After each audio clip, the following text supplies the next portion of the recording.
और जब हमारा हुक्म आ पहुंचा तो हमने शुएब को और जो लोग उनके साथ ईमान लाए थे उनको तो अपनी रहमत से बचा लिया, और जो जालिम थे उनको चिंगाड़ ने आ दबोचा, तो वो अपने घरों में औंधे पड़े रह गए, गोया उनमें कभी बसे ही न थे।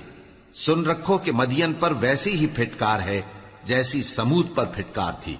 और हमने मूसा को अपनी निशानियां और दलील रोशन देकर भेजा फिरौन और उसके सरदारों की तरफ, तो वो फिरौन ही के हुक्म पर चलते रहे, हालांकि फिरौन का हुक्म दुरुस्त नहीं था।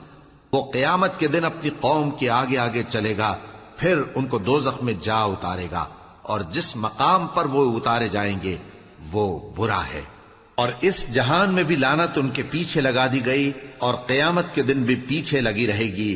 जो इनाम उनको मिला है बुरा है। ये पुरानी बस्तियों के थोड़े से हालात हैं जो हम तुमसे बयान करते हैं। इनमें से